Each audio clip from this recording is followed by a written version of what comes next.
தானியத்தை கொடுத்து சென்றான். கருடன் மூட்டையை கொண்டு வந்து போட்டுவிட்டு, உன் தாய் கேதாரீஸ்வரர் நோன்பு விரதத்தை விட்டுவிட்டதனாலேயே இவ்விதம் வந்தது.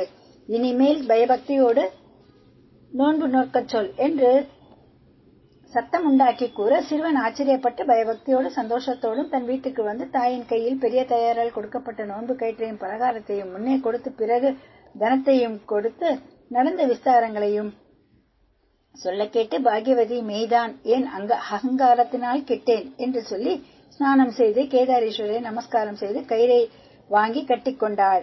அந்த நாழிக்கே தங்கள் பட்டணத்தை பிடுங்கிக் கொண்ட அரசன் பட்டணத்தையும் யானை சேனை பரிவாரங்களையும் பகுதியையும் கொடுத்துவிட்டு போய்விட்டான்.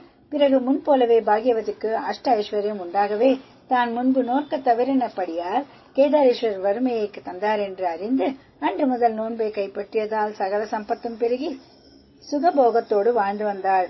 ஆதலால் இப்பூலோகத்தில் கேதாரீஸ்வரர் விரதத்தை மனப்பூர்வமாக விரும்பி செய்பவர்களுக்கு பரமேஸ்வரன் சகல செல்வங்களையும் அனுகிரகிப்பார் என்பார்கள். இந்த நோன்பை பக்தி வினயத்தோடு செய்து சகல சேமங்கள் அடைந்து மேன்மையாக வாழ வேண்டும். ஓம் நம சிவாய. ஓம் நம சிவாய. ஓம் நம சிவாய.